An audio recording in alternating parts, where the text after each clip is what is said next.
less than 2 weeks away from a partial government shutdown, and the chances of a bipartisan agreement appear to be slim to none.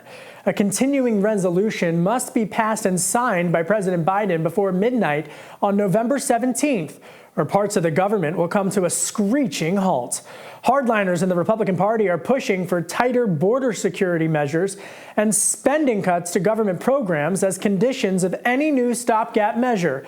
But on Fox News Sunday, House Speaker Mike Johnson suggested that he is open to the idea of a short-term CR until January 15th. But Johnson is still trying to find common ground within his own caucus on aid to Israel and Ukraine. However, Senate Democrats are signaling that any bill from the House with spending cuts is dead on arrival. Joining me to discuss all of this is Congressman John Rutherford. He's a Republican from Florida and a member of the House Appropriations Committee. Congressman, thanks for being here. Where do the negotiations stand? And is there going to be a government shutdown, or is they're going to punt this thing into the new year? Well, I'll tell you, one of the greatest changes that I've seen in our Republican conference, Kevin, is the fact that, several weeks ago, you might have heard some members talking about a government shutdown, that might be somehow a good thing. I can tell you right now, that's not the case. No one is advocating for a shutdown. I don't suspect that there will be a shutdown. We are going to get the work done. We may need a stopgap spending measure, but you're not going to see a shutdown. So, Congressman, to follow up on that, some members of the Freedom Caucus, a handful of them, even this go-around, they're saying that Speaker Johnson should attempt to get the Democrats to make concessions, specifically on the border. But Senate Majority Leader Chuck Schumer, as you know, has said that any policies like that are going to be dead on arrival regardless. So I guess I have to ask, how long is this honeymoon from the conservatives going to last for House Speaker Mike Johnson, or is the honeymoon over? Well, listen, honeymoon or not, we've got to get our work done. and so I think we need to send the bill I like to call it a stopgap funding measure, because I think we should have some cuts in there. Send that over with the border security. Listen, we have absolutely got to stop allowing this just open immigration into this country when we don't even know who these people are, particularly in light of what's going on around the world right now, in Ukraine, in Israel, Iran on the move, China on the move. We have got to stop and secure this southern border. Well, some Republicans are floating what they're calling a ladder approach. So to dive into the weeds for me for a second, is that where you're talking about staggering the funding and the appropriations deadline? Is that something that the Speaker has been able to coalesce support around as a viable potential path forward here? Not exactly the same thing, Kevin. What I'm proposing is a stopgap funding measure that might have an across-the-board cut, except the defense, and the H.R. 2 bill in there that would secure our border. It would, other than that, it would be like a CR to mid-January.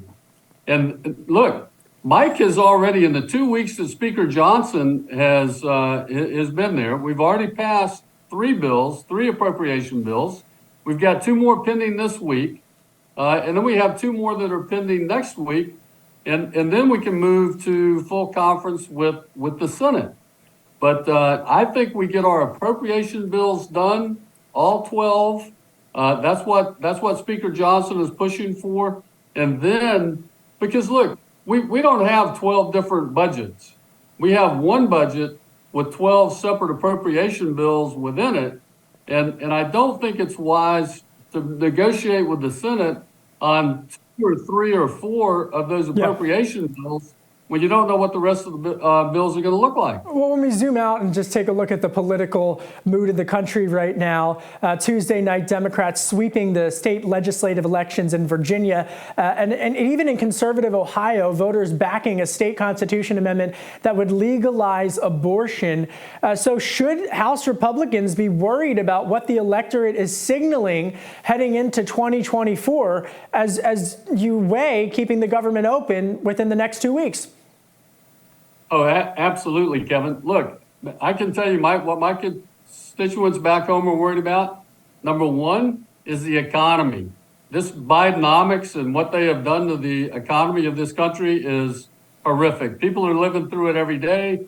Joe Biden can try to hide in the basement again, but the fact of the matter is people are now living his budget. They're living his policies. And then the second thing that I hear all the time is national security and international security. They want that southern border secure, and they want us secure from the threats like Iran, North Korea, and China. Well, let me press you on this, specifically in Ohio, which is now trending Republican. But there's now a state constitution amendment that voters there backed on abortion. Should that be something that the broader Republican Party should adopt, or at least pay attention to heading into the 2024 election? Look, Roe v. Wade has been eliminated. There is no, as Speaker Johnson has said, there is no constitutional right to an abortion. It goes back to the states for those decisions to be made, and they're making them now. And so those are for the individual state legislatures to decide with their constituents. All right, let's head down to Florida, because you backed former President Donald Trump in the 2024 election, and a new CNN poll out today has Trump leading Biden 49% to 45% nationally. And a New York Times Siena College poll has Trump leading Biden in 5 of the 6 battleground states. Congressman, your governor, Ron DeSantis, is running for president. Is it time for DeSantis and the others to drop out and coalesce behind Trump? Listen, I think what you're seeing in those numbers for President Trump is what I just touched on. Constituents, and I think it's across the United States, they're concerned about the economy. They remember the Trump economy. When we were running at 3.9% GDP growth, 3.5% GDP growth. The economy was, we had energy independence.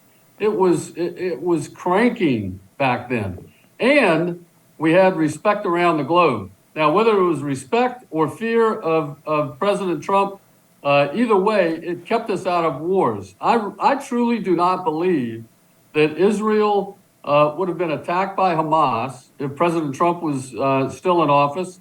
And I don't believe that Putin would have moved into the Ukraine if President Trump were still in office. So that's what people are connecting with. And look, I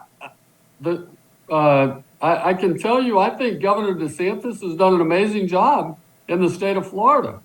I support him 100% on what he's been able to accomplish there.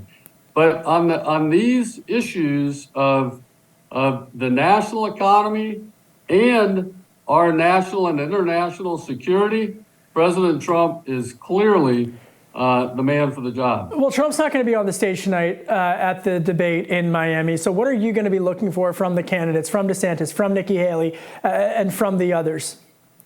Yeah, Kevin, what I want to see is how they intend to address energy independence in this country, because I think that is one of the most important elements to our economy, because it crosses every segment of our economy.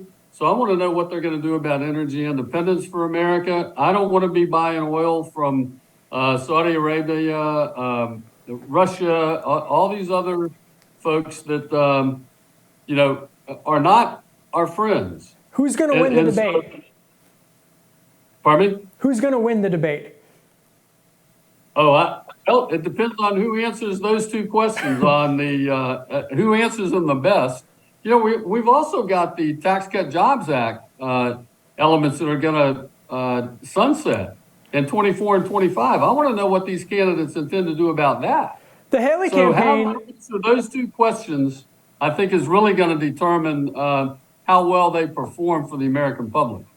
The Haley campaign is pushing out, they're looking at the polls that were released earlier, and they're saying that she beats Biden by a bigger margin than Trump beats Biden in a general election matchup. And they're saying in a general electability argument that conservatives should give her another look because of the indictments that have been waged against Trump. So if former President Trump gets convicted on any of the charges, are you and others who have backed him, are you going to call for him to drop out? And are you still trying to assess that situation on general electability?